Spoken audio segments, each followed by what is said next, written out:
This is MacroVoices with hedge fund manager Erik Townsend, the free weekly financial podcast targeting professional finance, high net worth individuals, family offices, and other sophisticated investors. MacroVoices is all about the brightest minds in the world of finance and macroeconomics telling it like it is, bullish or bearish, no holds barred. Now, here are your hosts, Erik Townsend and Patrick Serezna. MacroVoices episode 73 was recorded on July 27th, 2017. I'm Erik Townsend. Author Chris Whalen will be joining me as this week's feature interview guest. Chris and I will discuss the U.S. dollar rally, the equity market outlook, Treasury yields, the explosion of public and private debt around the world, and much, much more. But be sure to stay tuned after the feature interview when, at the request of one of our listeners, Patrick and I will discuss my own investment process and the subject of finding your edge as a trader. Now, please bear with us, folks. This one, again, ran a little bit longer than we expected, so this will be a long episode, but I hope that you'll find it worthwhile. And I'm Patrick Serezna. Now, Erik, let's talk about this S&P 500. I mean, what it really does show is the fact that we've gotten so used to low volatility that once we have a day that swings 25, 30 points, everyone's on edge. After lunch today, we had that plunge move from about the 2480 on the S&P down to about 2457 on those futures. And since then, we've recovered about 10 S&P points off the lows. What's your thinking here on the S&P?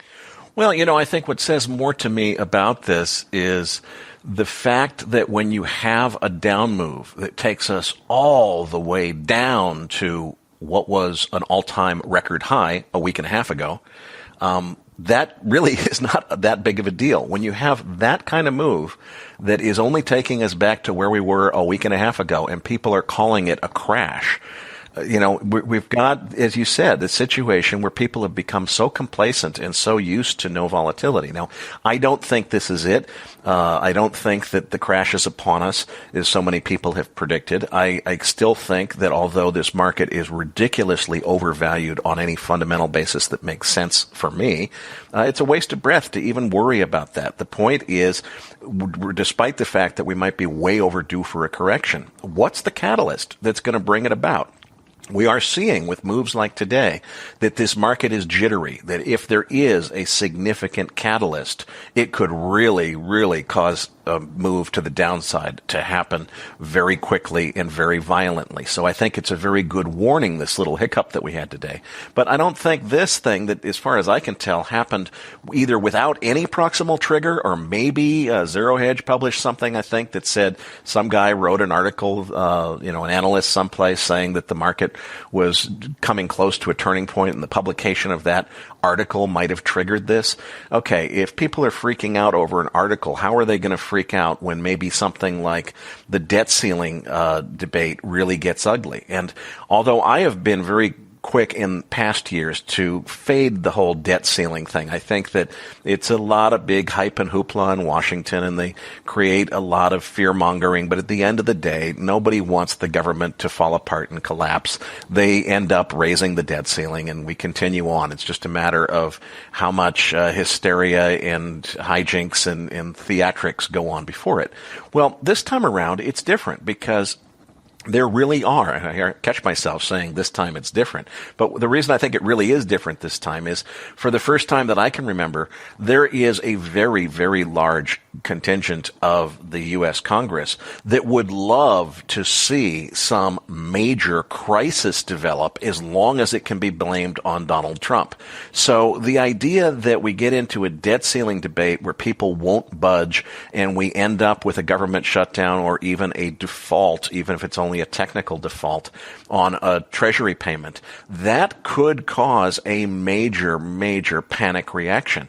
And I think the willingness of politicians to take risk of something going horribly wrong is much higher now than it's been in past years. So do I think the market's going to crash next week? Probably not. It would make more sense to think that later on this year, as we look at seasonal history, normally it would be a high in August and then things get dicey with a lot of vol in September. September, and the crash comes in October and November. The thing is, there's so many people predicting that. Crashes don't usually happen when everybody's predicting them. So I don't know what's going to happen. If as someone who would love to be short this market when it's time, what I'm crossing my fingers for is that a month from now, Patrick, we're looking at 2,600 on the S&P. That would be a parabolic rise, a pure vertical move up that would be a sell signal, because that would be your parabolic blow off top in process. We don't see that. We saw what actually, to me, still looks like a strong, healthy, bullish chart, as much as I can't believe it. All right, well, let's look on to that dollar index. Now, last week you said that there might be a basing at this 95 level, but you were still leaning toward a move lower, and that's exactly what we got. So congratulations on your good call there. What do you think's in store here next for the dollar? Yeah, we saw a low print last week of 93.45, and it looked like a really healthy bounce off of that, and maybe that was going to be the bottom for a while. Then, wow, the FOMC's inflation running below target comment seems to have been what the catalyst was for new lows. Touched 93 even on Wednesday evening. It's rebounding nicely now, almost to pre-Fed levels, looking at about 93.72 here on Thursday afternoon. So I'm going to be looking for Chris Whalen's views. Now, I should mention that interview was taped before the FOMC minutes came out.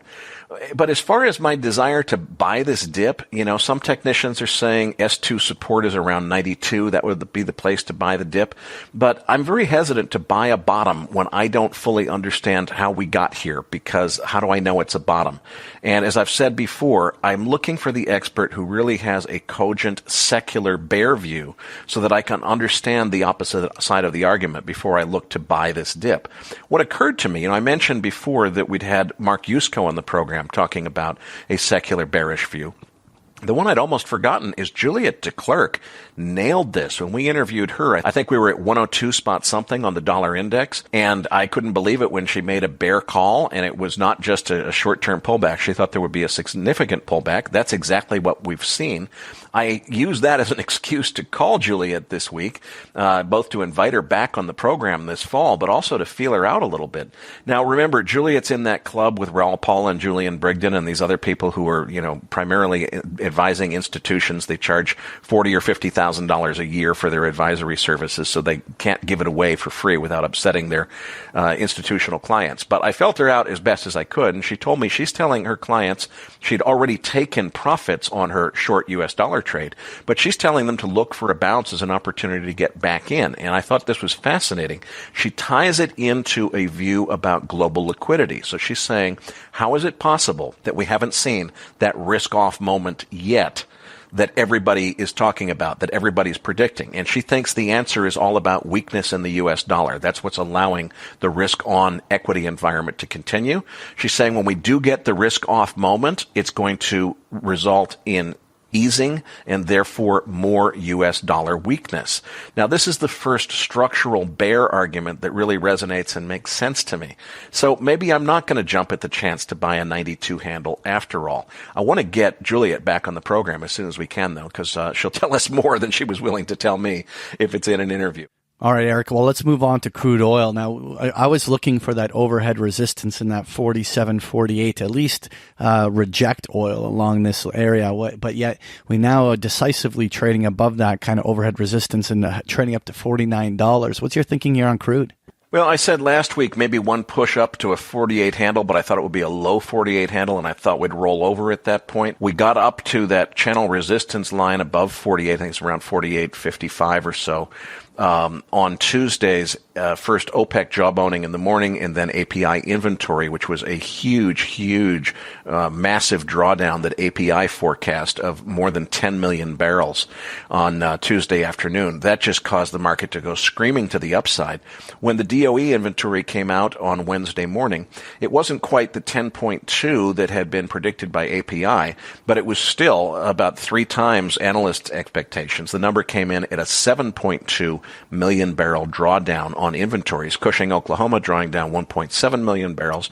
Gasoline, which API had anticipated a build, was a drawdown of 1 million barrels. Distillates drawing down 1.9 million barrels. So we've got big drawdowns across the board, obviously a very bullish signal for crude oil markets. That really brings the view that you and I have had into question. I really thought we were going to hit 48 or so. That was going to be the channel resistance line, and I thought we'd roll over from there. There's still room for that to play out, but we've seen a couple of daily closes now, Wednesday and Thursday, above that line, and it potentially portends higher prices.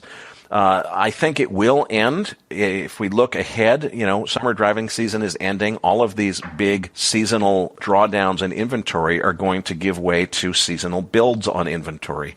And I think that could be the trigger that we need. But we are seeing prices move higher than I thought they were going to. The rig count kind of stalled in the United States last week.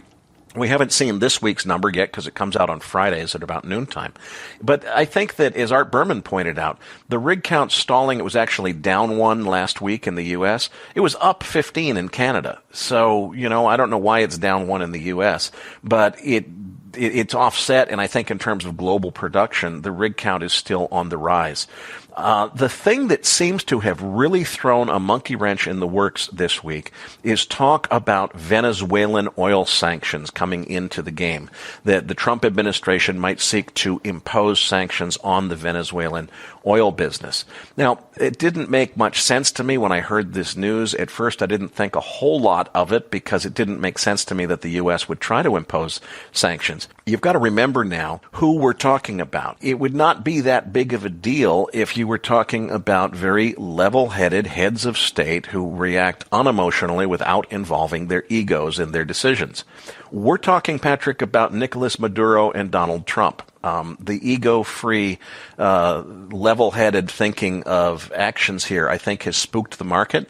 I don't see this as big of a deal as the market seems to be taking it, but I think people are just like, okay, anything could happen here, and if the Trump administration did something that pushed Venezuela into a societal collapse, and remember, if you take sanctions against Iran or Russia, you're not going to push the entire nation into a societal collapse. Venezuela is so fragile right now, there's so much broken in that country that sanctions from the U.S. could literally push it over the edge into an outright collapse to the point where the oil business is shut down. I think the market is fearing that. I do think it is an outlier risk. I don't think it is the base case. The place where it's particularly putting a lot of pressure, Patrick, is on time spreads, where we were seeing a steepening of contango in the term structure.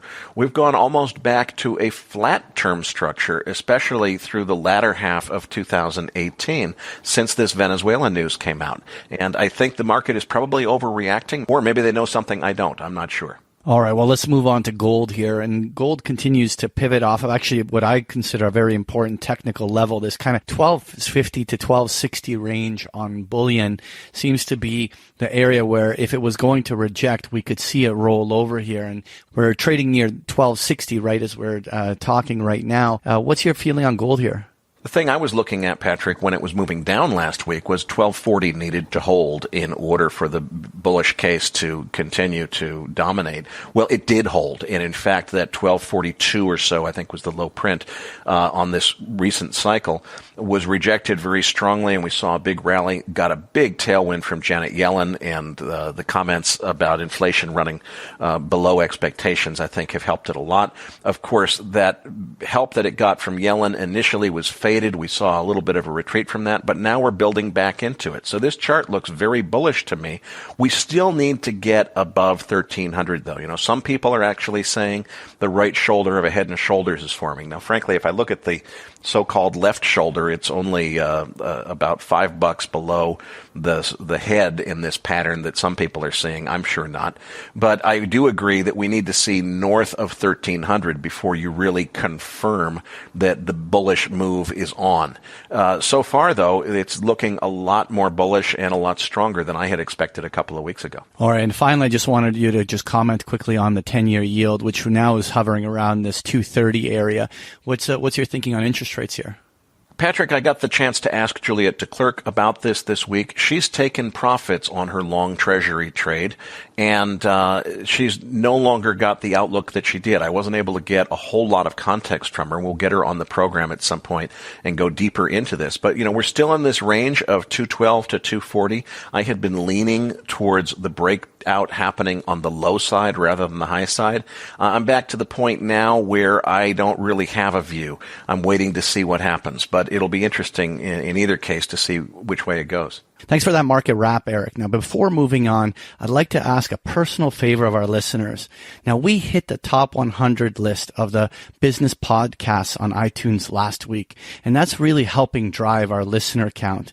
And as you know, the more listeners we have, the more I'm able to recruit the very best featured interview guests. And as a credential, like being in the top 100 list is a huge asset for me to use when negotiating with our most wanted interview guest staff. So this week, I'm asking for a personal favor for every one of our regular MacroVoices listeners. We're not charging money for our program, but we really do need your help. So please take a few minutes to rate and review us on iTunes. Your 5-star rating will keep us on the top 100 list, and that will help me recruit even better featured guests in the upcoming months. It only takes a few minutes. Just log into the iTunes store and look up the MacroVoices podcast in the search box, and then click on the blue square MacroVoices logo under the podcasts heading. From there, click on the ratings and reviews, and then click on write a review. The few minutes you spend writing a 5-star review will make a world of difference in my ability to bring you the very best feature interview guests in the coming months. So moving on, joining us as this week's interview guest is author Chris Whalen. Erik's interview with Chris is coming up as MacroVoices continues, right here at macrovoices.com.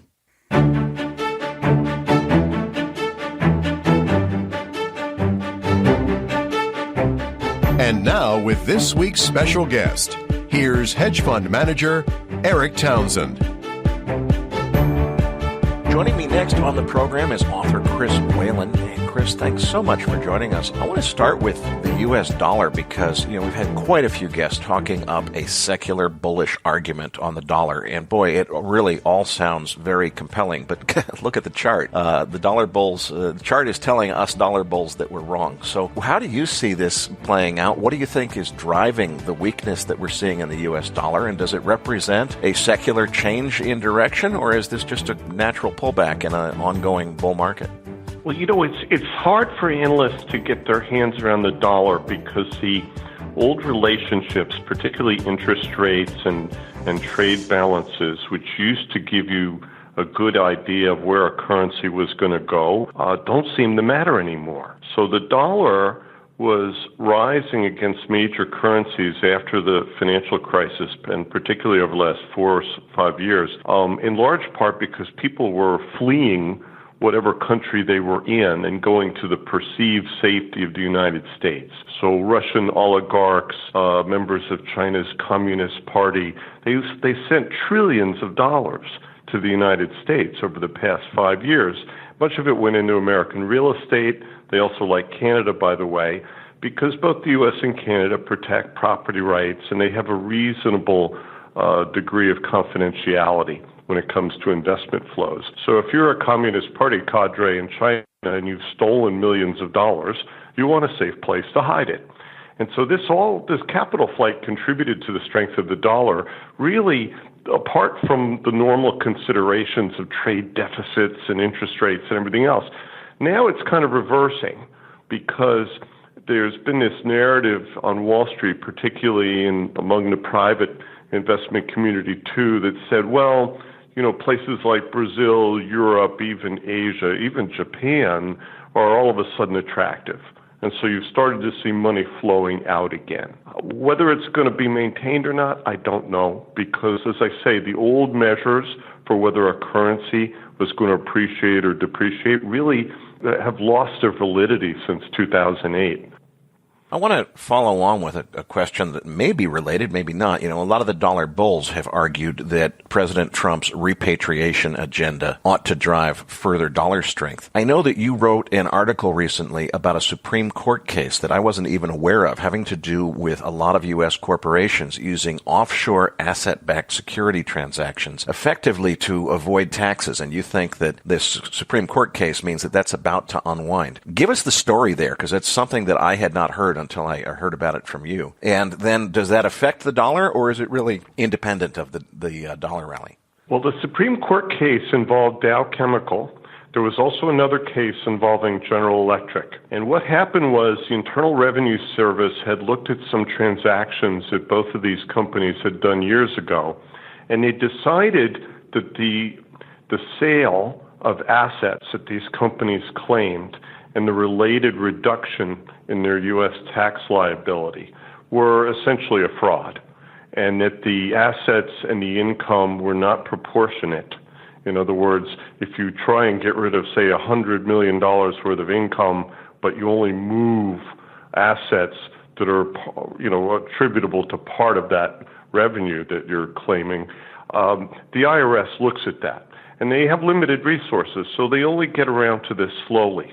There was another case involving a company called Overseas Shipholding Group, which you might want to look at. The company had to file bankruptcy after the IRS disallowed some of their offshore transactions.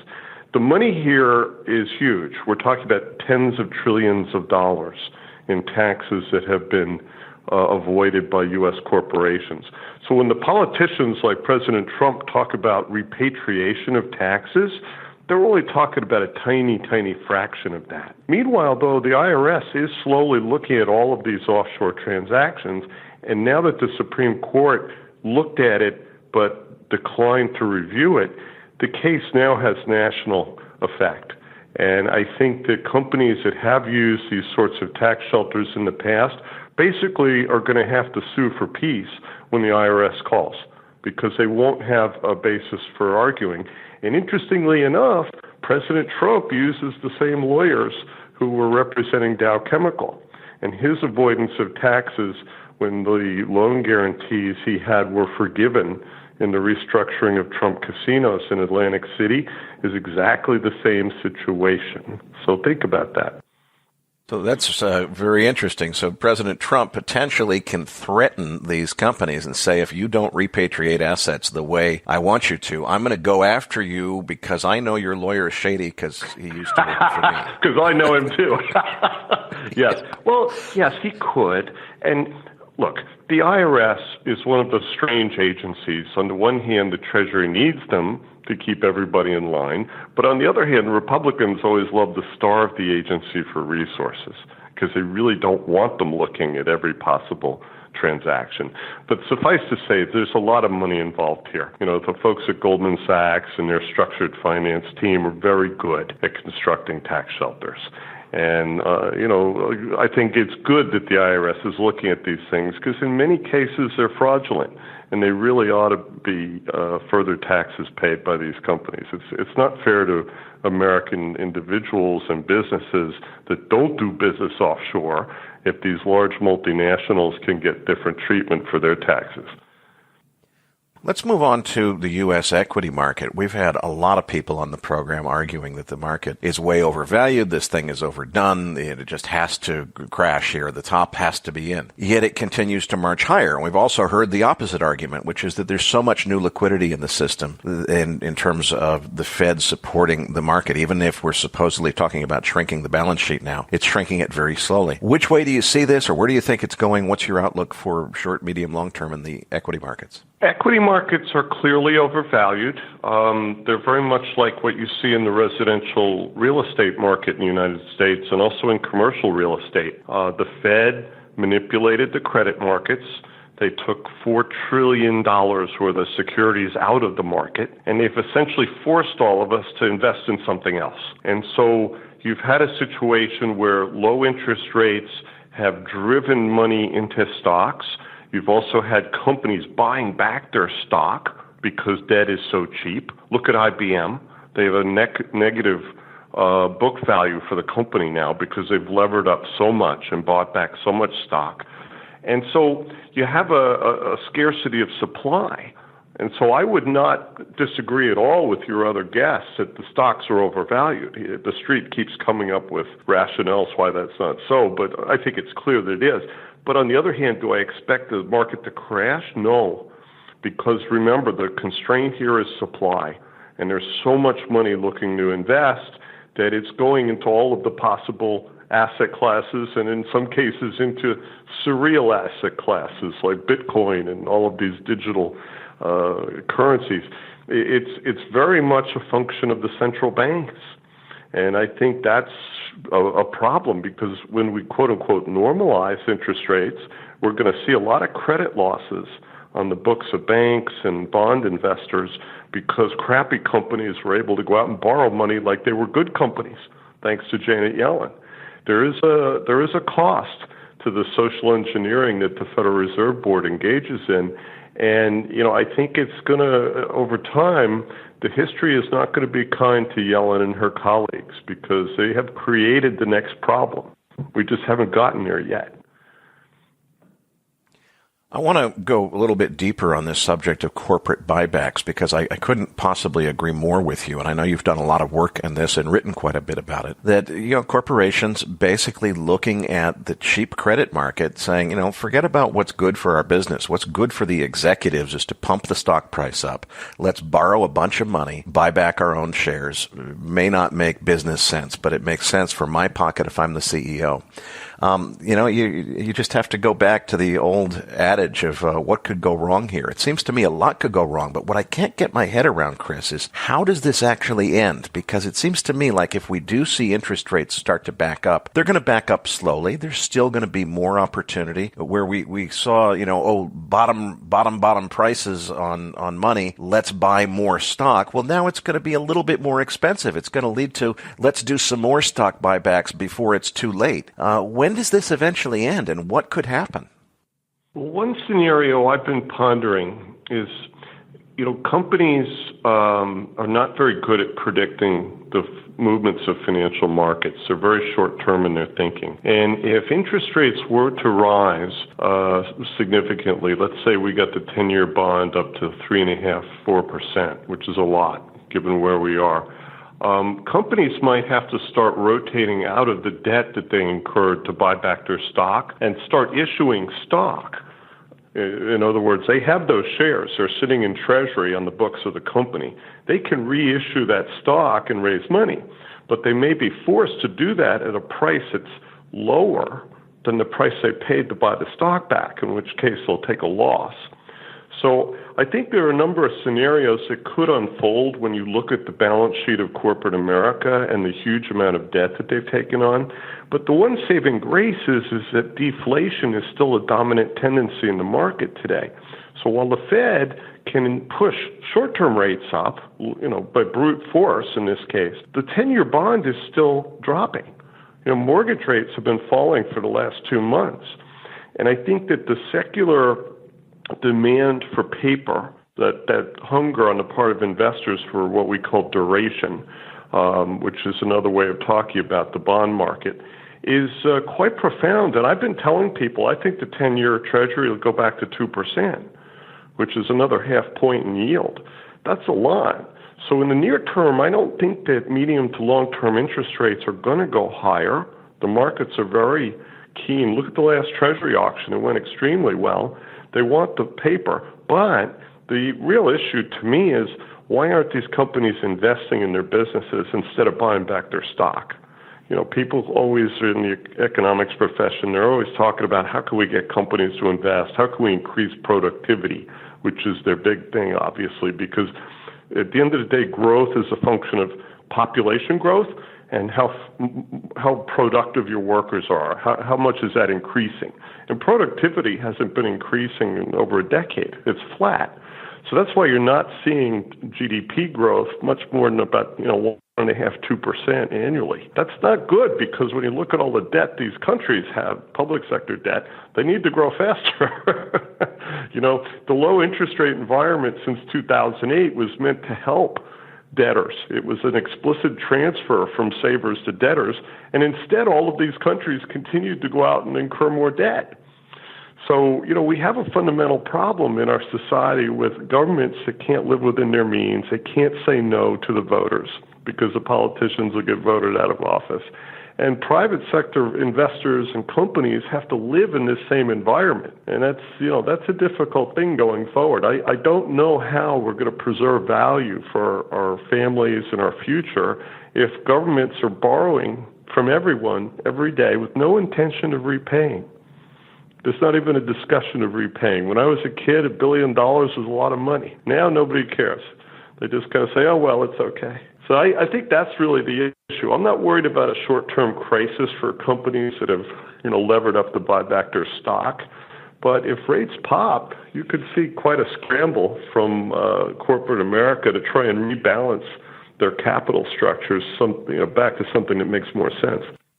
You made a couple of really excellent points I want to come back to in a minute, which was both bond yields as well as this explosion of private debt around the world. But before we leave equities, I also want to touch, one of the arguments we've heard is that this is largely the so-called Trump rally about expectations in the market that seem to be based on Mr. Trump's campaign promises that he's going to reduce taxes and have a big infrastructure spend and all these things. It seems to me, and I know you follow politics more carefully than I do, it seems to me like we're kind of coming up to a moment where maybe the market's about to figure out that Donald Trump's personality may not be what sells Congress most effectively on actually doing these things. So do you think that this Trump reflation rally could maybe be in for a significant correction if there is a political realization that maybe Mr. Trump's agenda is not going to happen?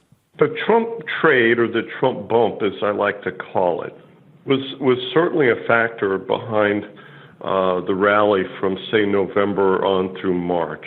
And then I think most people in the marketplace realized that tax cuts and spending increases and all the rest of it were not going to really happen this year because the government is still pretty closely divided, the Senate in particular. And so what was interesting was during that period, the 10-year Treasury actually rose to 2.6% yield, but corporate bond spreads continued to tighten. It was rather extraordinary to see these two normally closely correlated relationships diverge that way. And what that told you is that investors are still very, very hungry, very much demanding paper, especially investment-grade corporate bonds. But having said all that, I don't expect the markets to sell off precipitously. You may see a 5 or 10% correction, but then they're all going to rush in and buy it again. I mean, if you really listen to managers and watch the financial media, that's all everybody's hoping for. They're looking for a 5 or 10% pullback so they can go in and buy more. So I think, we're in a strange place where whether you're talking about home prices in affluent areas around the U.S., mostly on the periphery, or stocks or bonds, the buying pressure is so intense that any sell-off, I think, is going to be relatively transitory. And again, I think the Fed is the reason that the stock market has been going up. You can attribute it to President Trump, but I think other than financials, like, Bank America moved 60+% in 4 months. That's not normal for a money center bank, but they did because they had been working very hard on trying to get their costs in line and clean up the mess from the crisis. So the stock rose very dramatically, and now it's at book value. Hooray. Okay? But there's not a lot of upside in financials because they're all pretty fully valued right now, if you look at their earnings and their revenue potential. A lot of the rest of the stock complex is the same way. There isn't a whole lot of upside potential unless you're willing to believe that earnings multiples and other indicators really are too conservative and that earnings will be better next year and thereafter. The Street always has wonderful earnings estimates in the out years, and then they walk them back as the actual earnings are announced. We saw that with banks. When we started the year, banks were supposed to see earnings up 12% this year, which is extraordinary. Revenues are flat. And now we're talking 6 to 8%. So the analysts had to walk back their estimates before the second quarter earnings came out. It's a game. And I think, as I say, the overall theme today in the markets is a scarcity of investable assets. And until that changes, I really don't see the prospects for a precipitous and sustained decline in stock prices or bond prices, for that matter. They're both correlated. That's another relationship that's broken down. Stocks and bonds are now correlated. That shows you how extraordinary the situation is in the financial markets and how much the manipulation by the Fed has caused a breakdown of the normal indicators that you and I would normally use to look at the market. Let's come back to Treasury yields, because obviously a little over a year ago, Jeff Gundlach made this big, profound announcement that the 35-year bond bull market was over, and that's it. The top is in on price, the bottom is in yield. It's all the other direction from here. We've heard quite a few views in the opposite direction. Lacey Hunt on this program made a very compelling argument that if you just look at the over-indebtedness of the world and of governments, it's impossible to get to what we think of as historically normal rates. Now, you just said a minute ago you definitely see a move back toward 2%. Does that mean that you think that Gundlach is right and this is just a correction towards 2%, or do you think that the jury's still out on whether or not the 35-year bond bull market is over or not, or how do you see this in the longer term? Well, I think Gundlach is right, but he's way early. In order for you to have a sell-off in the bond market and really see interest rates move higher, especially medium and longer term rates, that money has to have somewhere to go. There isn't an obvious outlet or venue for the funds that are currently invested in U.S. Treasuries, U.S. corporates, U.S. high-yield debt. Where else is it going to go in the world? We've created so many pieces of paper with pictures of presidents on them that they all want a home and they all want a positive return. And you're right.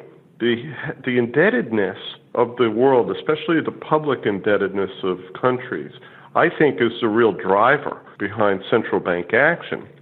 The reason is dropping interest rates has ceased to be an effective way to get economies moving. Back in the 70s and the 80s, you dropped interest rates a point or two and the economy would increase quickly. Now there's nothing.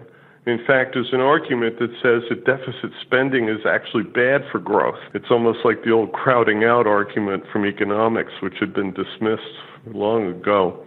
So I think that the secular tendency of markets has not yet changed. The hedge funds would love to go and make some money on a rising interest rate trade, and many of them have tried over the last couple of years, and they've all gotten annihilated. So I think people have to realize that the weight of debt and also the posture of all the major central banks is such that low interest rates are going to be with us for a while. And until you see a change in demand so that Treasury auctions are not as successful and yields, in fact, have to rise to attract investors, I really don't see that changing. Let's move on to a closely related subject, which is the explosion of both public and private debt around the world. We had Professor Steve Keen on the program saying, look, we've just got this exponential growth of private debt. Until something happens, we can't ignore this. It's an exponential growth problem. We had a similar argument from Lacey Hunt, who said because of this explosion of debt, we're headed for basically turning Japanese, for secular stagnation. Now, you wrote a book called Inflated back in 2010 with Nouriel Roubini. And in addition to talking about this growth of debt, you make, I think, what's a very profound point, which is whether it's responsible or reckless or good or bad, this behavior is culturally ingrained. People are used to borrowing and spending what I would argue is beyond their means. It's not likely to change. So if it's not likely to change, how does this eventually end? And I guess maybe we should start by give our listeners a quick rundown of what the book Inflated is about. And from there, how do you see this exponential growth of private debt? It can't go on forever. How does it end? Well, Inflated was a book where I tried to relate the financial history of the United States with the monetary history. In other words, the growth of central banks and banking in general. Historians tend to ignore economics. They kind of go off in separate silos, and economists do the same thing. A great example of that is, why do we have national banks? If you read the history books, it says that they were created to strengthen the currency. No, that has nothing to do with it. They were created to fund the Civil War, because when Abraham Lincoln took office, the government was broke. He didn't have an army, and most of the banks in the U.S. were state-chartered, and they didn't want to support the war, especially the big banks up north. They did not support the Civil War at all because they didn't want their business to be disrupted. So Lincoln created banks that could essentially double leverage Treasury debt that they held as an investment, and that gave them an advantage. And over time, that was another layer of leverage, if you will, that helped the U.S. economy grow. Later on, you get to World War I.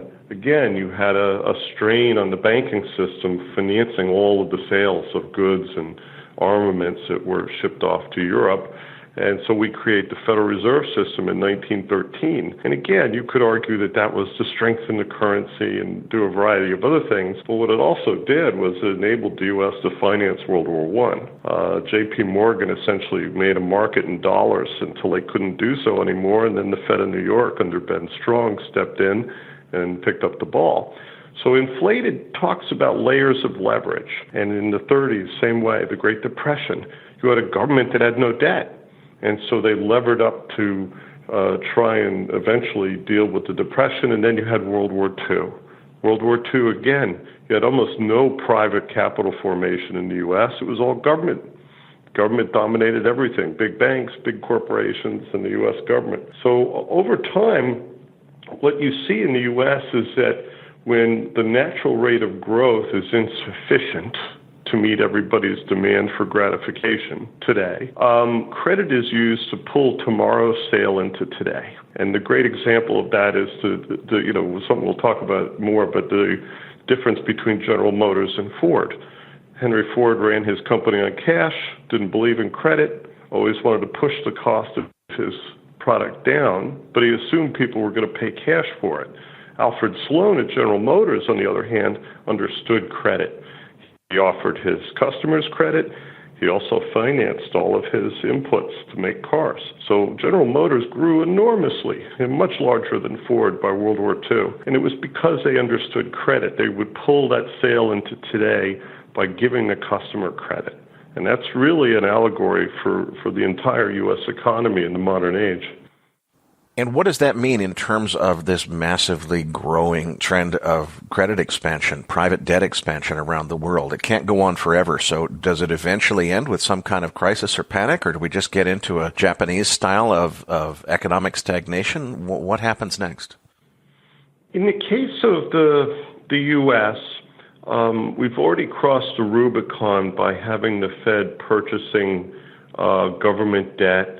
Other central banks have gone even further, and they've been purchasing private debt and even stocks. The Swiss National Bank, for example, has been purchasing stocks from all over the world. Same with the Bank of Japan. And I think ultimately, when you think about an asset, the question is, can it throw off enough cash flow to service the debt you have on it? So let's look at an apartment in New York City. Most high-end apartments in New York City cannot be rented for enough money to cover the debt you would need to buy it, say, with 20-30% down. In fact, even if you put half of the cost of the apartment down as a down payment, you still couldn't generate positive cash flow. And in a classical sense, that tells you that the asset is not going to work and that eventually the debt has to be restructured. You're starting to see that.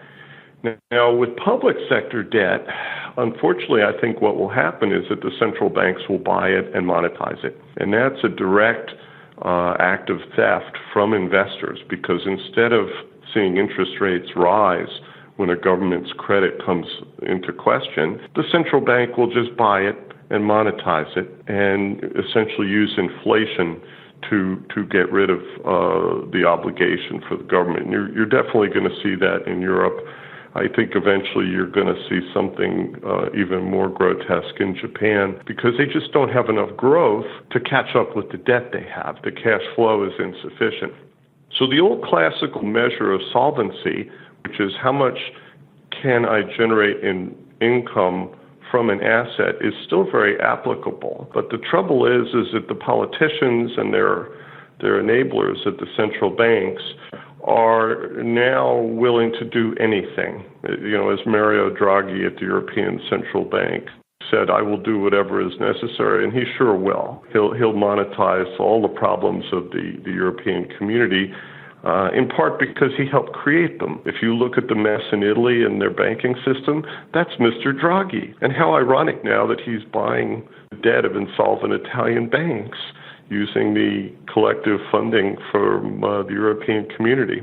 So I think there's a certain delusional aspect to what you see from our public officials today, because they look at the numbers and the numbers are so scary that they don't know what to do. And so they turn to the central banks, and the central banks say, okay, we'll make it better. And that's what they've done. I mean, Janet Yellen has monetized trillions of dollars worth of U.S. Treasury bonds and also obligations from Fannie and Freddie and Ginnie Mae.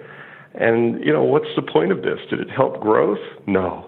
Not at all. It was a subsidy for the United States because now the U.S. government doesn't have to make good on those obligations. I think you'll see more of that. There's an old joke among historians, if you ask a historian what's the most important lesson we can learn from studying history, they'll tell you the answer is people don't learn from studying history. And it seems to me there's an analog there, which is this demographics issue that I'm told, although I was not in the industry at the time, in the late 80s, if you went to an investment committee meeting and said, hey, here's an investment theme, Japan demographics, people would laugh you out of the room because we've heard that before. That's an old one. Everybody knows that. We're not going to take it seriously. And of course, what happened was people assumed it was priced in, and it wasn't priced in, exactly as could have been predicted decades before. We got to the point where the aging Japanese population caused a major change in that economy. It seems to me, and I know that you're a historian, so I really am looking forward to your view on this, but it seems to me like we're repeating that chapter of history in the United States. Everybody is ignoring the fact that the baby boomers are turning 70 and that they're retiring, and that we're getting to the point where all of the baby boomers will be retiring in the next few years. That has to lead to a pension crisis, I think. It has to lead to a lot of changes, and it seems like everybody just assumes it must be priced in since everybody knows about it. Do you think it's priced in, and what do you think could happen? No, it's not priced in. It's like the former CEO of Citigroup said, you're going to keep dancing till the music stops. And I think if you look at Illinois, if you look at Puerto Rico, if you look at the restructuring of General Motors and Chrysler, in each case what you see is that the people who were in charge of these enterprises gave away a lot of benefits to their employees, pension benefits, health care, et cetera, But given that the demographics in the country have slowed down, and instead of having 1.5% or 2% annual population growth, we have 0.5 today. And so you have fewer workers working to support all of those obligations that were made to their parents. And what will happen is that slowly over time, many of those promises are going to be repudiated. In fact, I would tell you, I think there's a good chance that General Motors will have to go through bankruptcy again just to deal with the continuing burden of supporting the benefits to United Auto Workers and the various other employees and companies that are dependent on General Motors, because the numbers still don't work. The whole restructuring of the U.S. economy that occurred from World War II on to today came about in part because many companies in the 50s, 60s, 70s were still running like they had cost-plus contracts from the federal government. And they still had the overhead and the employees and the benefits programs, but they didn't have that business anymore. And over time, they had to be rationalized. The aviation business and many other industrial businesses in the U.S. were really geared for war and for the wartime years. But once we were back in peacetime, they had to compete, in many cases, with countries that we had helped to rebuild.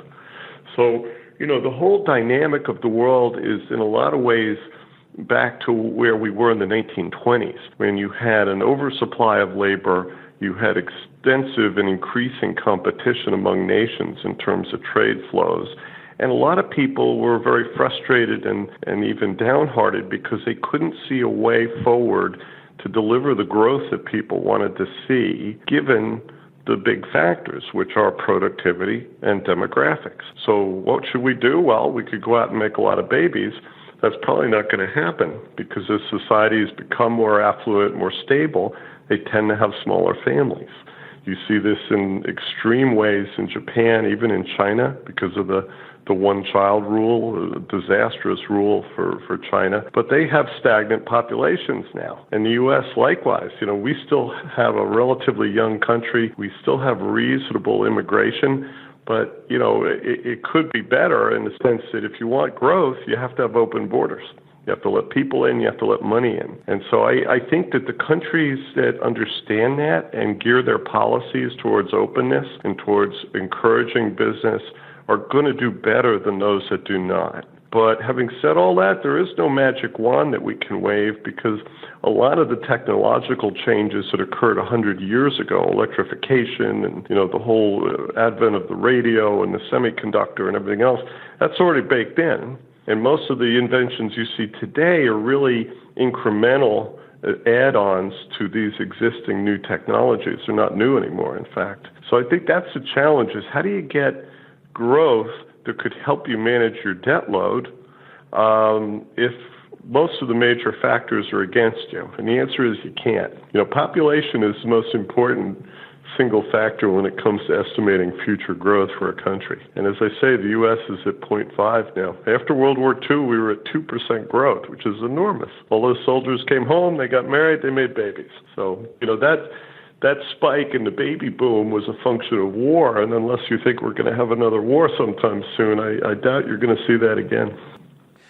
We touched on your first book, Inflated, which you wrote with Nouriel Roubini in 2010. You wrote another book called Financial Stability with Frederick Feldkamp in 2014, which is a roadmap that uses history to sort of explain what we can expect from future economic events. Those are both very contemporaneous books. They're history-driven, but they're about what's going on right now. It's curious to me, your latest book, which I'd like to focus on next, Ford Men, written this year in 2017, is not really a reflection on current economic events. It's the history of Ford Motor Company, going back almost 100 years ago. Why the change in direction? And give our listeners a rundown of what they can expect to find in the book.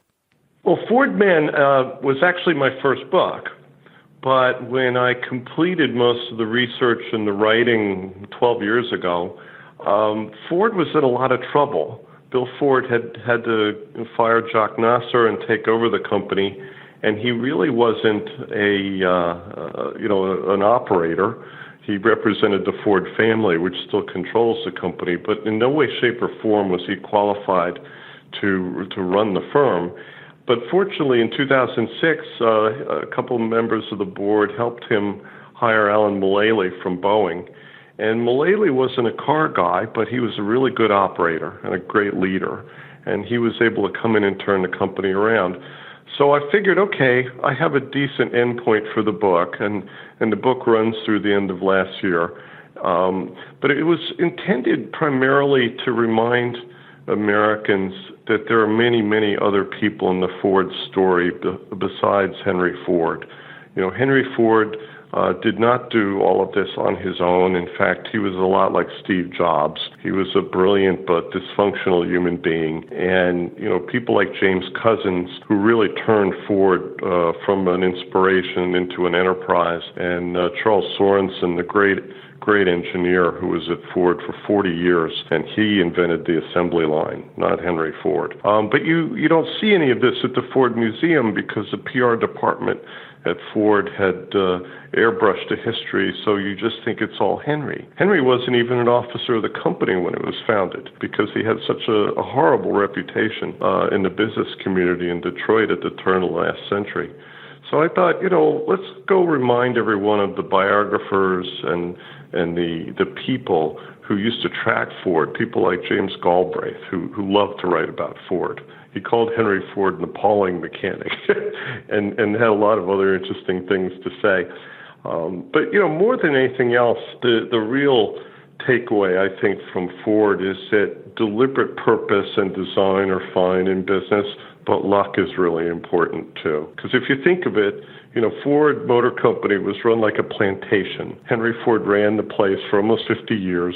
When the family took over after his death, there were no financial records. They had to hire Robert McNamara and the Whiz Kids to come in and try and reconstruct a financial picture of the company. And on the other hand, we have General Motors, which was held up as a prototypical corporation, rational management, the whole bit.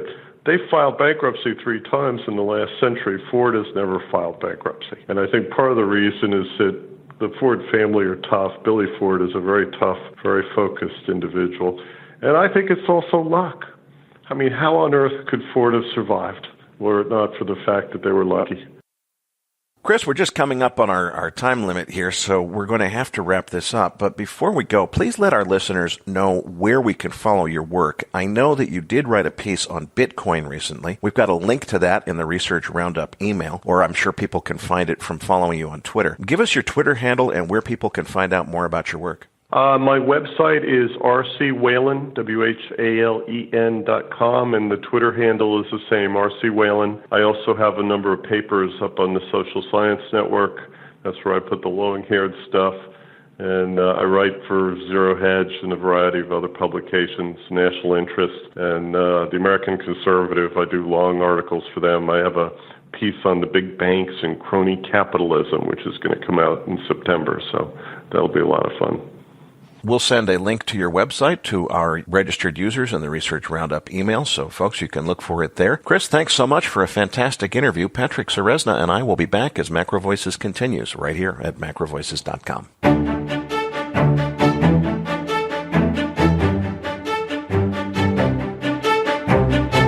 MacroVoices is a listener-driven program. Please email requests for specific future interview guests to requests@macrovoices.com. You can email questions for the program to mailbag@macrovoices.com, and we'll answer them on the air from time to time in our Mailbag segment. We also welcome your suggestions for how we can improve the program. Now, back to your hosts, Erik Townsend and Patrick Ceresna.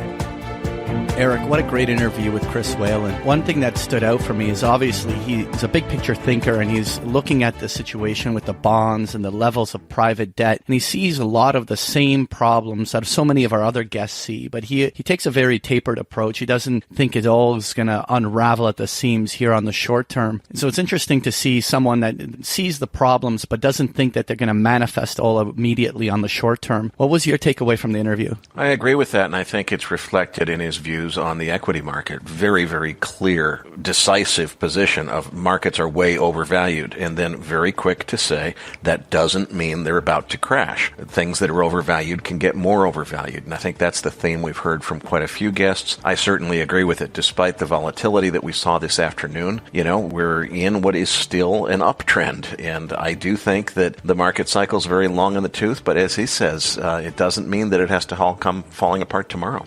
All right, well, moving on here. Well, we got a huge amount of favorable responses to our extended post-game segment last week when we discussed the future of cryptocurrencies. One of our listeners in Australia observed that while we hear your short-term market views and the market wrap each week, and then we see all the in-depth interview with the featured guests, which often goes into the guest's investment process, we never get around to hearing your own investment process, the investing principles and philosophies of so forth that you use. And I thought that was an excellent point. And so I was thinking that we could go into the understanding more about how you look at the markets in this week's post-game segment. So where do we start here, Erik? Well, I'll tell you a story that maybe will introduce why I think we should talk about trading edge as a starting point. I meet people all the time that have gotten started in trading. They don't really have a plan. They don't have any edge. They don't understand why they're losing money hand over fist.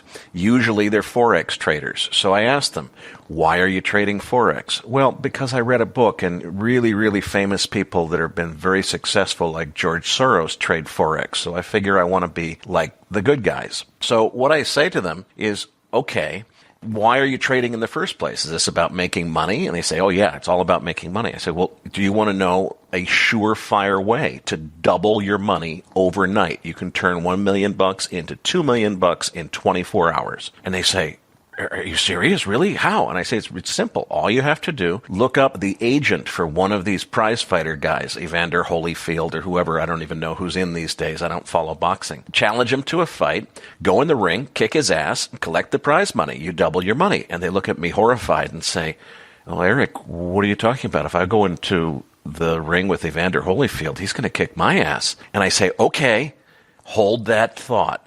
In the case of the sport of boxing, You intuitively get it. You understand that it's a competitive sport and it doesn't make sense to get in the ring unless you know that there's some reason that you have a chance of winning. So you know better than to even think about it. But in the case of trading, you don't seem to intuitively recognize that it's a competitive sport, and it never makes sense to get in the ring unless you have an edge and you know what that edge is. But you don't want to stop there. You don't want to stop at getting into a boxing ring without knowing how to box. You want to get into the boxing ring with a prize fighter, with, in this case, George Soros. So you're trading Forex. Now look, do you understand why George Soros trades Forex? People who are that big, whose trades can move markets, usually end up trading a lot of Forex because it's the biggest, most liquid market in the world, and it can absorb their huge trade sizes, where if they traded small cap stocks, one trade could, materially move the market. So why in the world would you climb into the ring in the hardest game that there is? Because currencies are probably the hardest thing to get right in terms of macro, in terms of how much you need to understand in order to get it right.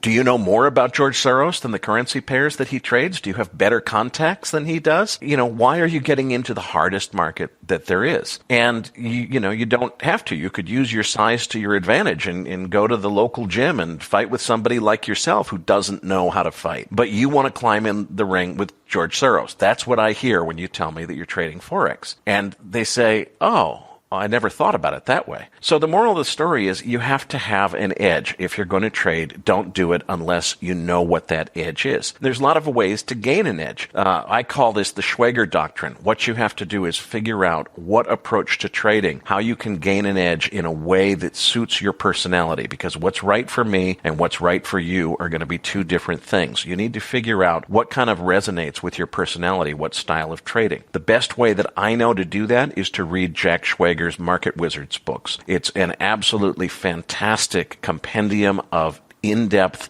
long-form interviews with the very best, most successful traders in the world. And if you read those books, you'll begin to identify with some of the characters there. In my case, as I was reading various different articles, I really resonated with the style of somebody like a Jim Rogers, who's very much a fundamental-driven trader. He doesn't even think of himself as a trader. He calls himself an investor because he doesn't like to focus on short-term trading. There's other guys that are just chart guys who ignore the fundamentals. You've got to figure out what resonates for you. And then you need to learn until you're sure that you've gained some kind of edge. It doesn't make sense to get in the ring and start trading until you know what you're doing. And that could mean taking a course like you offer, Patrick, in options and learning about option trading. It could be a lot of things. It could be learning macro. Start out by reading the stories of very successful traders and figure out what style and approach resonates with your personality, and then learn about it before you do anything. Now, Erik, you're giving some excellent advice here for sure. Question at the beginning is sort of asking about you yourself, how Erik Townsend personally approaches investing, and what is your philosophy? Now, you talked about here the idea of focusing on an edge, about having this edge. And so why don't you elaborate a little bit on how you personally approach this with your fund and where you find your edge in trading? Well, the Schwager Doctrine led me to macro. When I first got involved as a full-time private investor, I thought I knew I had to learn a lot about this, and I thought it was going to be Graham and Dodd style, analyze balance sheets, and I was not particularly drawn to that. It doesn't resonate with my personality. When I figured out that you can learn about what makes the world work and what geopolitical interactions are going to affect markets and why an earthquake in Chile means the price of copper might rise, that just was so fascinating to me that I really became addicted to it. And that led me eventually to adopt two core themes, two macro themes, which have captured my attention. And they're very long-term, overarching themes that just sort of frame the way that I think about the world. The first one is peak cheap oil. And peak cheap oil, I distinguish from peak oil. A lot of people in the peak oil camp used to talk about the world getting to a point where there wouldn't be enough oil and we'd have some dystopian future and there'd be shortages and, crisis and so forth. That's nonsense. There will always be enough oil. But the point is, the cheap and easy stuff where you just drill a hole in the ground and oil comes out. That's all been discovered and exploited. There's no more left. We're out of that. We're at the point now where shale oil, if you use these advanced technologies of horizontal drilling and hydraulic fracturing, is delivering what's actually become a glut of oil. And that glut, I expect, will continue. But the point is, the only way we got to the glut was to develop expensive technology that dramatically increases the cost of production, way above the old $10 a barrel that it was possible to produce conventional oil for. So we're producing non-conventional. Eventually, the shale oil boom is going to peter out. We will have drilled up the countryside like Swiss cheese. All of those shale assets are going to be depleted, and we're going to have to move back to tar sands and deep water offshore and so forth. And again, it just means that the cost of energy over time, it's going to come in waves. It gets more expensive as you have to move into a new technology like shale drilling. Then the industry gets good at shale drilling, as they have, and the cost of shale drilling comes down as it has. That's leading to the current glut. Eventually, shale is going to play out. The next thing will be deep water offshore. It's very expensive at first. Eventually, some of those processes will be automated and it'll get cheaper, but it won't get as cheap as shale was. And each successive wave is going to mean higher and higher energy costs. So that's one of the things that just sort of frames my thinking. It does not mean that I'm betting that the price of oil has to go up. Quite to the contrary, in 2014 and 15, I've made a fair amount of profits shorting crude oil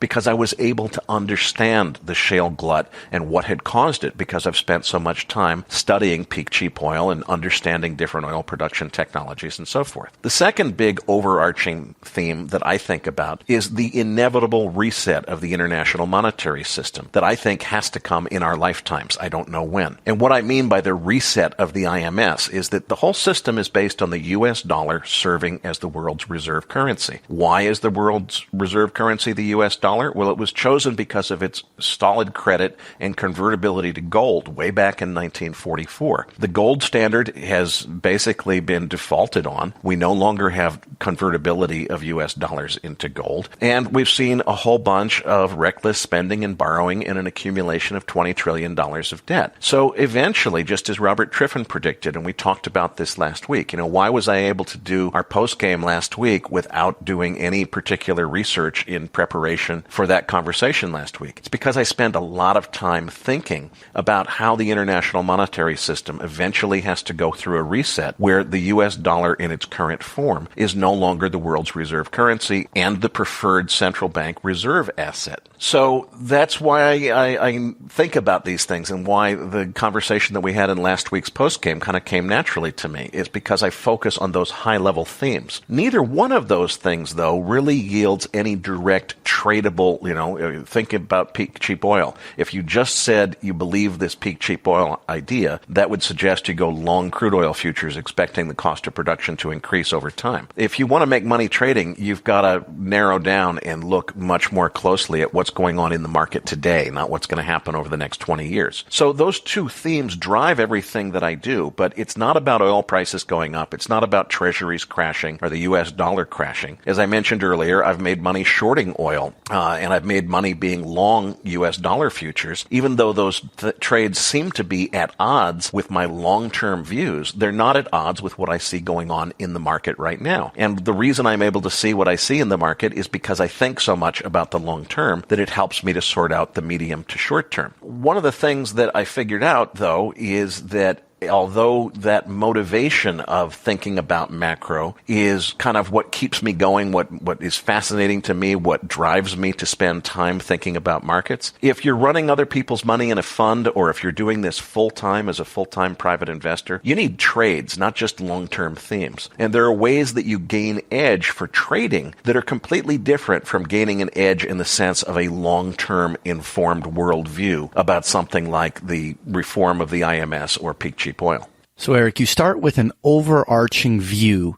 The world is based on two core themes that drive your macro thinking: peak cheap oil and the inevitable reset of the international monetary system, eventually displacing that US dollar as the world's reserve currency. But let's not stop there. You said you actually generate trading strategies using different kind of edge. Please elaborate on that. Well, the best trades always come from the identification of tradable market inefficiencies. Now, let me explain exactly what I mean by that. There's this idea called the efficient markets hypothesis that says basically everything's always priced in based on all freely available public information. The market will discount that information. It's already priced into the market. Frankly, I think that's nonsense to say that that's the way things really work in all markets all the time. But to some extent, it is true most of the time. The markets are fairly efficient. What you have to look for is where are there inefficiencies in the market. Arbitrage is the ideal example of that. If you can find the same thing priced differently in two different markets, you buy it in one market, sell it in the other market, pocket the difference, and you do it without taking any risk. And that's how the hedge fund industry began, is there were a lot of tradable market inefficiencies that people were able to find and exploit, and there weren't that many people chasing after them, so it was fairly within reach to find them. These days, the big boys are looking so hard to find those tradable inefficiencies that it is extremely difficult to find a true market inefficiency which is suitable for trading in size by a major player, such as a major hedge fund or prop desk. Now, I just said something really important there, that is suitable for trading in size. And what I do is I try to gain my edge by looking at, okay, I know I cannot realistically compete at finding tradable market inefficiencies that are suitable for trading in size. And by in size, I mean running billions of dollars as the large hedge funds are doing.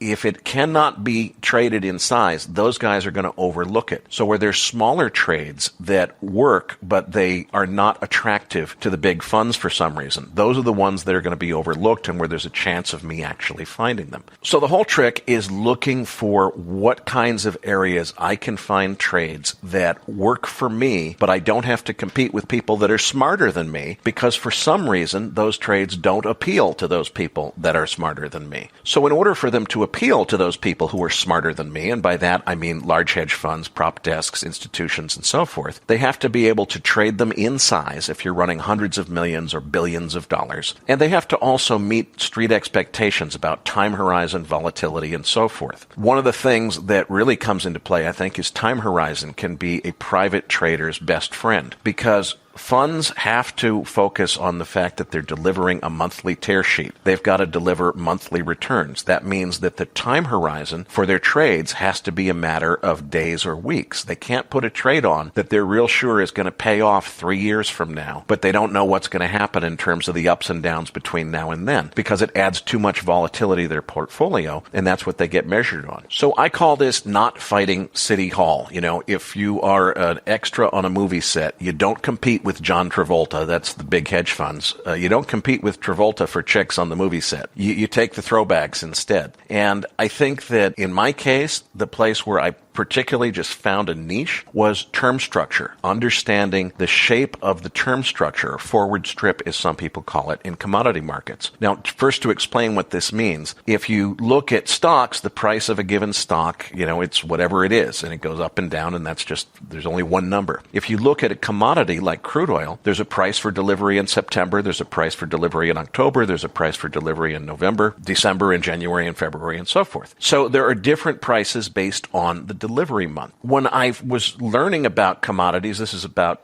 10, 12 years ago, I met a guy in New York, Wall Street veteran named Larry. And out of respect for his privacy, I won't tell you his last name. And he had taught me quite a bit about markets as I was coming up to speed and trying to gear myself up to become a full-time private investor. And when I asked him about term structure, I got a very simple answer. He says, well, and he was this New York guy, so he talked like this. He says, Erik, let me tell you about term structure. If it's in backwardation, that means there's a shortage of something. And if it's in contango, there's limits to how far that can go because somebody could arbitrate with buying the storage. In other words, if there is a contango, meaning that each successive month is priced higher than the next one, there's a limit to how much the contango can go because at some point, somebody's just going to buy something, store it, pay to insure it, pay to store it, and sell it forward. So it can only get to a certain point. And that was the end of the story. And this guy had taught me so much about other things. And I said, well, Larry, when I learned about technical analysis, I look at a price chart of stocks. There's this idea of patterns in the chart, head and shoulders patterns and wedge patterns and so forth. Do those come into play on these term structure charts? And he says, yeah, Erik,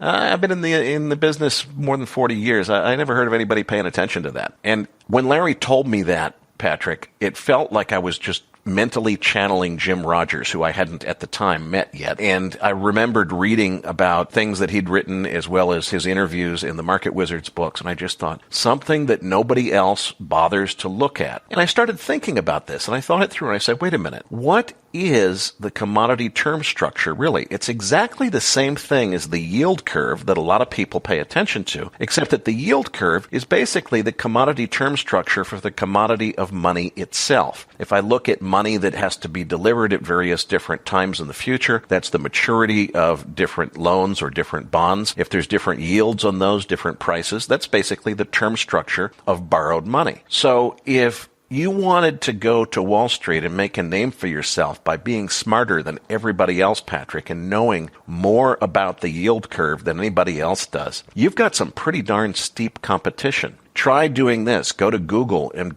put in a Google search for yield curve PhD thesis. You'll get hundreds of thousands of hits. There's a whole lot of people that know more than you do about the yield curve. Well, now go and look at all the other commodities other than money, whether it be crude oil or wheat or soybeans or whatever. Try doing that same Google search for commodity term structure PhD thesis and see what you find.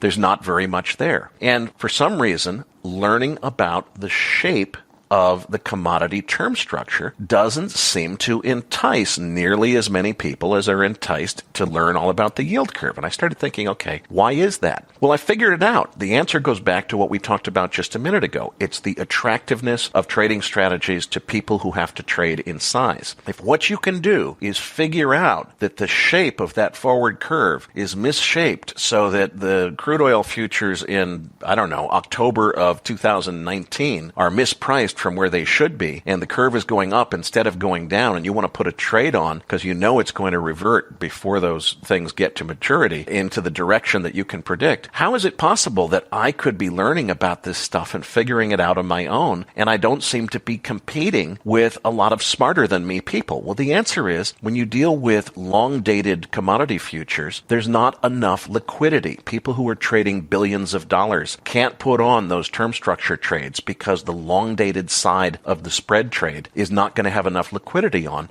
to put the trade on in the kind of size that the really big boys need it to be. So what I've done in the last several years is I've really focused most of my energy becoming as expert as I can on the term structure of commodity futures, but particularly of crude oil. And the reason that I focus specifically on that is I've kind of found this comfortable niche where it's more complex than the average retail trader would be able to figure out, so I'm not competing with them.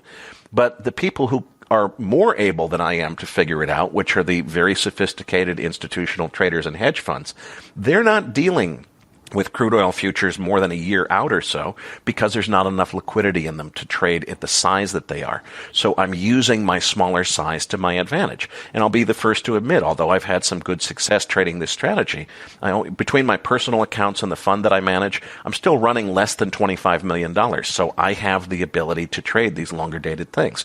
If I was running $1 billion, the strategies that I use wouldn't work because I wouldn't be able to buy into the longer dated contracts without moving the market in a way that would undermine my trading efficiency. And this is a very well-known phenomenon. You know, a lot of people would say, well, the financial theory of efficient markets hypothesis, all these things tell us that it's impossible to beat the market.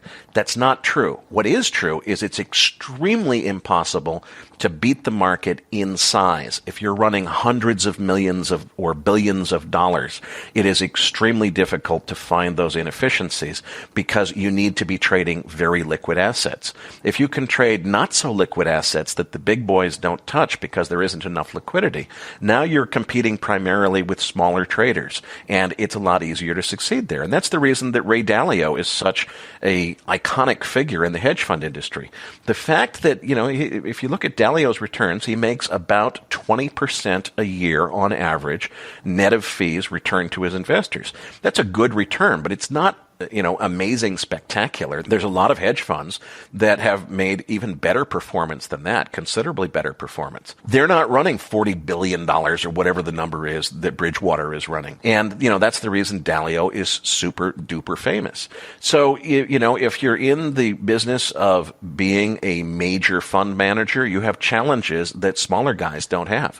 When you're a smaller guy, you don't want to get this hero worship thing for the big guys and say, let me be like George Soros and trade currencies. What you want to do is say, what are the asset classes that the big boys cannot invest in because there's not enough liquidity in them, or where something else doesn't meet their criteria, such as the volatility or the time horizon. Use those things to your advantage. And that's basically been the key ingredient to my success, is looking for ways where I can do things that other people don't do because they're bigger than me. People who are smarter than me can't do the trades I'm doing because they're running too much money to do the same trades that I'm doing.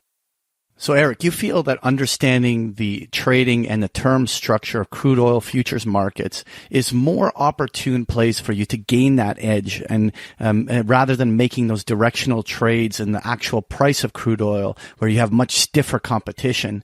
But let's dive in a little bit deeper in the subject. So please explain further to our listeners what you're talking about when you say you trade the term structure rather than the outright price of the oil futures. Well, this is one of those pictures worth a million words stories, Patrick. So I think we need to look at a chart, and we have a link in your Research Roundup email to download a graph that I'm going to talk to next. The term structure, again, is a chart that shows what is the price for the prompt delivery. That's, the September delivery is the current front month in West Texas Intermediate crude oil futures.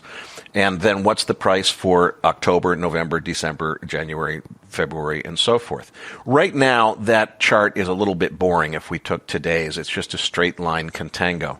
So let's go back to May 24th. And I picked that day just because it was right after OPEC had made some announcements where they were trying to jawbone the market. If we look at the May 24th West Texas Intermediate crude oil term structure, which is the chart that you have the link to in your Research Roundup, look at those first few months. And actually take a second, without even trying to interpret the markups that I've put on in the little bullets there. Just look at that chart. What does it say to you? Probably nothing. It's a dipsy doodle. It goes up at first, and then it goes down for a while, and then it goes up towards the end there. Well, why is it doing those things? Did you ever think about that? Here's my experience. Very, very few people, even professional oil traders, really think in detail about what causes the shape of that term structure to be what it is. In fact, I've had to make up my own terminology to describe some of the patterns that tend to exist in these charts because I can't find any book or, credible source of knowledge. And I certainly don't think that I'm the only guy who's smart enough to know about this stuff. I'm sure there's lots of people who know a lot more about it than I do. But they're not writing books about it. This is not stuff that you can find in the investing, aisle at your local Barnes and Noble. So if you see what's going on there at the beginning of the chart on the left-hand side, those first 4 or 5 months, it's an uphill motion. Each subsequent month is priced higher than the one before. Now, when you see that right at the left edge of the term structure chart, it's what I call a storage beak, and I just named it a beak because it looks like a bird's beak to me. Totally made it up myself. Nobody else calls it that. Then after that, it goes into backwardation, which is where it starts to go downhill for a while. And eventually, there's kind of a big bowl-shaped bottom, and then it eventually starts going uphill for a while. Well, why does it do these things? The reason I call that a storage beak on the left side is that the first few months are going to be influenced more than anything else by the demand for storage. If there's a need to store oil because there's too much of it and there's an oversupply, as is the case in today's market, then the first several months are going to be in contango, meaning increasing price over time. Why? Because the market is basically needs to be in that structure in order to create an incentive for the people who store oil to do so, because the way the storage guys make a buck is they're buying the front month, they're putting it in a tank, they're selling the 2 or 3 months out contract on the very same day that they bought the front month. So they're locking in a price, and whatever that price differential is what they're going to get paid as rent for the use of their storage tank for that 2 or 3 month period. So the first few months are going to be a reflection of how much demand there is for storage more than anything else. If there is a backwardation, if it's a downhill from the very first contract forward, as we had back before, say, the middle of 2014, that means there's not enough oil and there's no demand for storage. But in an environment like we have today, where there's a need to store oil, at least the first few months are likely to be in contango. Then we get to what I've labeled the peak there on the chart. At some point, there is a peak in the term structure, a high point. And I've got a number of different strategies that have to do with how many months there are until we get to that peak. As you see in the contract now, going back to May 24th, the high month looks to be about December of 2017. It's usually what will happen as you go forward in time. That same month stays at the top of the hill there, and you just, as the contracts expire, you've got less dots to the left of it, but the same month stays at the top of the hill because that's where the market thinks there's going to be a rebalancing and we're going to shift into a structural backwardation when we get to that point. And at some point, as you get closer to it, the market figures out, we're not really going to have that rebalancing after all. And there's a shift, and several months at a time kind of fall off from being in an uphill and into a downhill. And now you've got a new peak month, which is shifted 3 or 4 months to the right.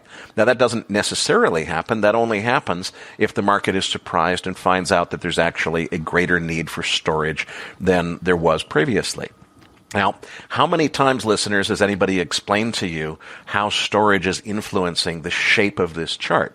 Probably not a lot. I don't know of any book about this. I've had to figure this stuff out by talking to traders and just experimenting with it. So why then, after that peak, is there a backwardation, which means the prices are declining for several months? Well, there's a couple of things going on. One is what I call a hedge bowl. You see where I have the chart labeled as a hedge bowl. Generally speaking, about 2 years out into the term structure is where the oil producers in the shale patch have to hedge their forward production in order to satisfy their financiers. So they're selling those 2 years out crude oil futures, and there aren't a lot of natural buyers 2 years out. So that's depressing it. And where exactly they're selling on the curve, it's not always exactly in 1 month. So it tends to create that bowl-shaped depression. Why is there, though, that almost linear backwardation that occurs from, say, the end of 2017 all the way through 2018? It really looks like from December 2017 to December 2018, we're seeing a pretty significant backwardation there. Well, this particular chart is a snapshot of the term structure just after OPEC had gone out of their way to make a couple of announcements. One is they said they're extending their production cut. That pushes up the short-term prices. And that's what causes the peak price at the end of 2017 to be as high as it is. But then they went out of their way to say, when this 9 months is up, folks, that's going to be it. And in the second half of 2018, we're going to go back to producing all the oil that we can. That, we think, was intentional on OPEC's part because they wanted to create exactly this term structure. They wanted to create an expectation that there would be a glut of oil returning to the market in the second half of 2018, pushing those latter half of 2018 prices down. Why would OPEC want prices to be down? They want the near-term prices, what they're getting paid for their oil, to be up, while they at the same time want to push down the further out prices that are close to the hedging window where the U.S. shale producers are forced to do their hedging in order to meet the requirements of their financing contracts. So OPEC had just put a bunch of effort into that. And as soon as I saw this particular term structure, I said, that backwardation is not going to stay there. We're going to get to a reality point where the market figures out that OPEC cannot engineer that backwardation into the market just by jawboning it. And we're going to get back to a straight contango structure. So in that case, the trade was short the December of 2017 crude oil contract, long the December of 2018.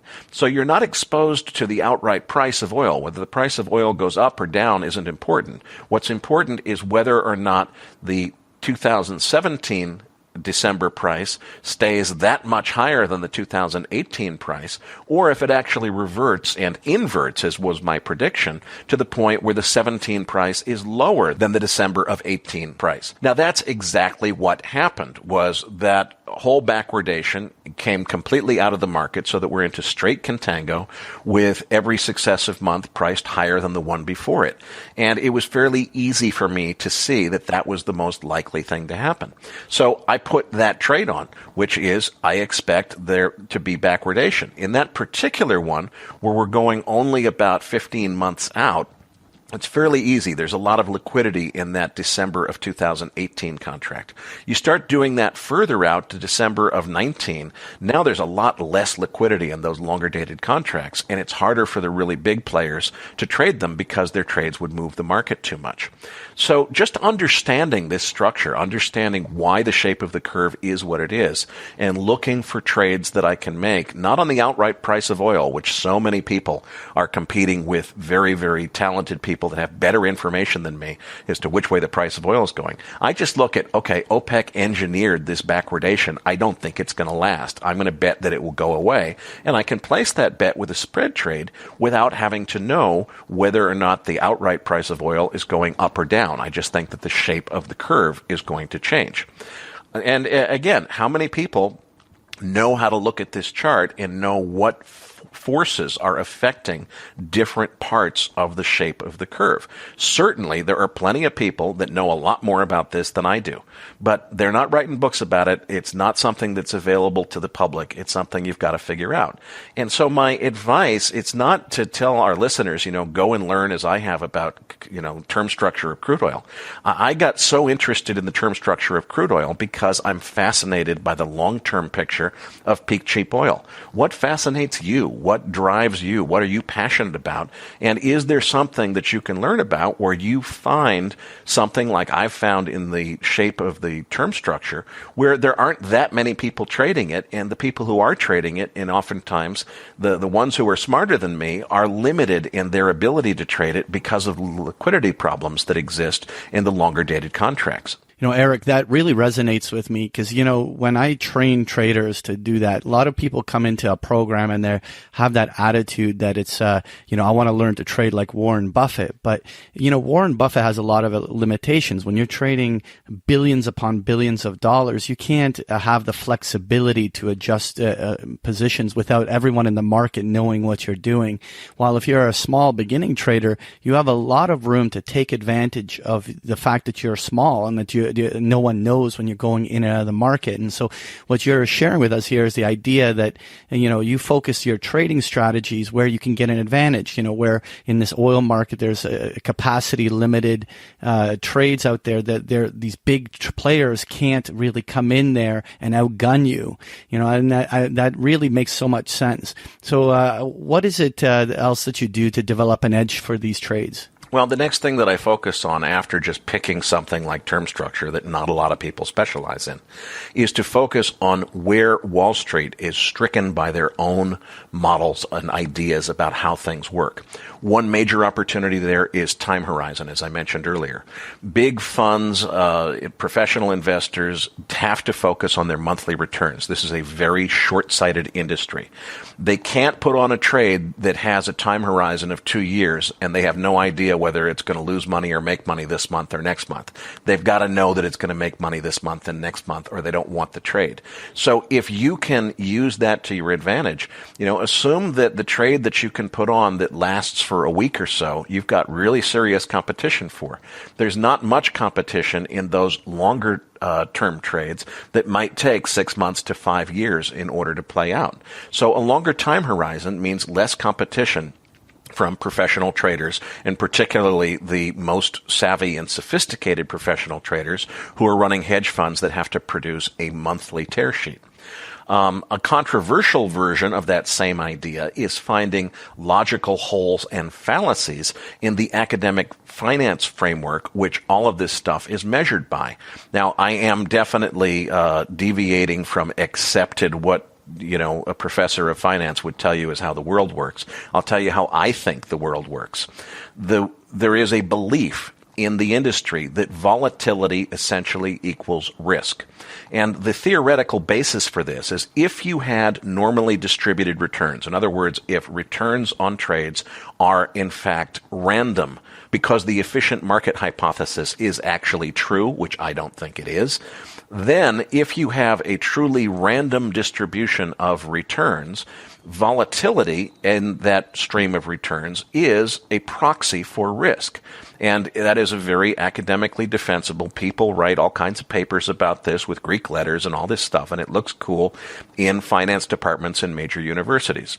It leads to one of the most important metrics that are used to measure the performance of hedge funds and other speculative trading strategies, which is called a Sharpe ratio.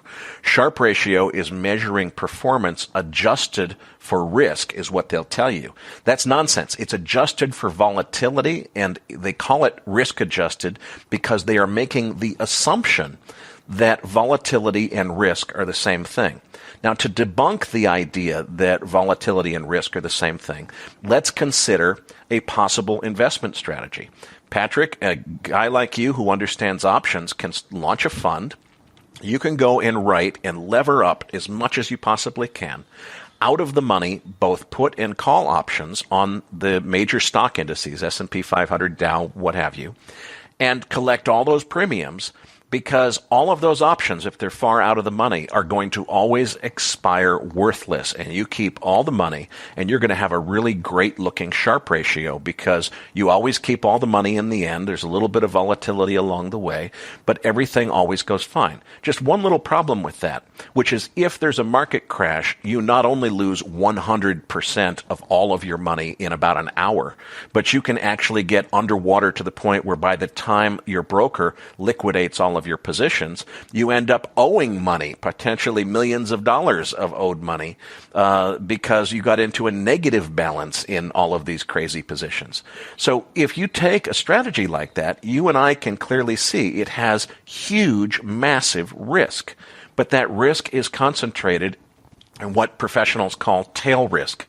It's only the outlier case of a major market move up or down that triggers that risk, and the rest of the time you're going to have a really attractive Sharpe ratio because you have low volatility. So volatility doesn't really equal risk in the real world. But the thing is, for right or for wrong, the industry measures it as if it does. What that means is if you can find a trade which in your analysis doesn't really have an extraordinary risk, but it is subject to a lot of volatility, professional traders are not going to be competing with you for that trade. They're going to pass on that one. They're going to say, too much vol. And even if they are smart enough to understand that that vol is not really representative of true risk, they know that the people that are measuring their performance are going to consider that volatility as an indication of undue risk, and they're going to stay away from the trade. So long time horizon, or if you can find a high volatility trade that is actually low risk in the long run, but just happens to experience volatility along the way, the street's not going to touch it because of that volatility. Now be careful, because a lot of times volatility really is a proxy for risk. You don't want to be going and looking for high volatility trades, but you do want to be looking for low risk trades that someone else might pass over because of a higher vol characteristic than is really representative of the risk that's inherent to the trade. And that's one of the strategies that I've used very successfully, is some of the strategies that I have. I don't think they have a huge risk. I've done a lot of modeling. I've bought a lot of years and years of crude oil data and looked at where time spreads in crude oil futures end up and what the probabilities of my trades going wrong, and I say that my risk is really not so bad. But there is a lot of volatility in those strategies, and that means other people are not going to be competing with me and pricing me out of the market because they're going to pass on that high volatility trading strategy. We're definitely running over again, so thanks for your patience this week.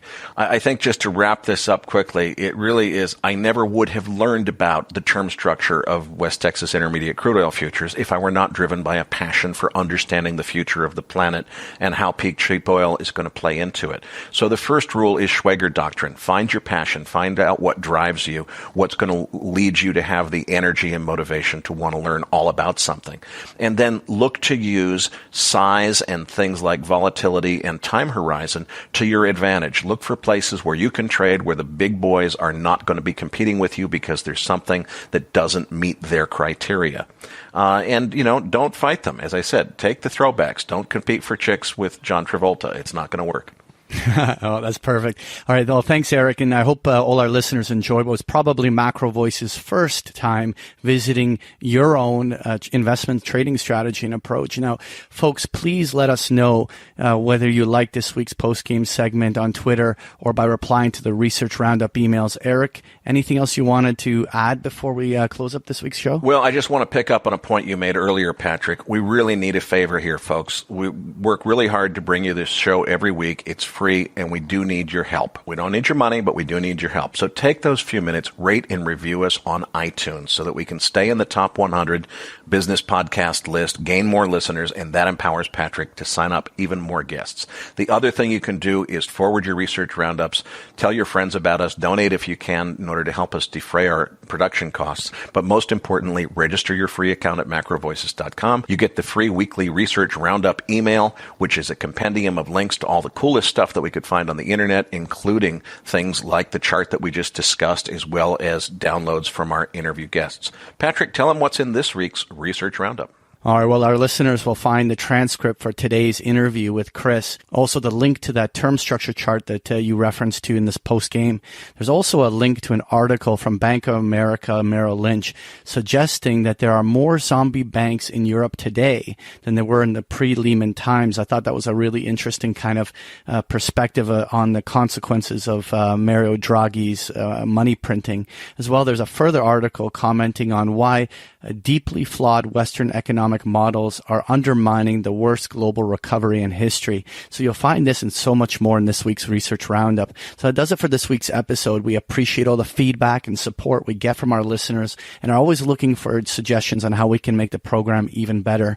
Now, for those of our listeners that write or blog about the markets and would like to share that content with our listeners, send us an email at researchroundup@macrovoices.com or tag it with the MVRR hashtag on Twitter, and we'll include it in our weekly distributions. If you have not already, follow our main Twitter account at MacroVoices for all the most recent updates and releases. You can also follow Erik on Twitter at Erik S. Townsend. On behalf of Erik Townsend and myself, thank you for listening, and we'll see you all next week.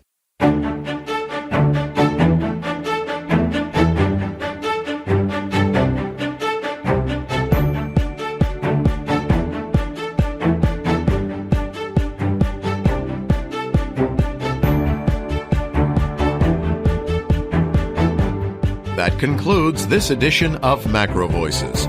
Be sure to tune in each week to hear feature interviews with the brightest minds in finance and macroeconomics. MacroVoices is made possible by sponsorship from BigPictureTrading.com, the Internet's premier source of online education for traders. Please visit BigPictureTrading.com for more information. Please register your free account at MacroVoices.com.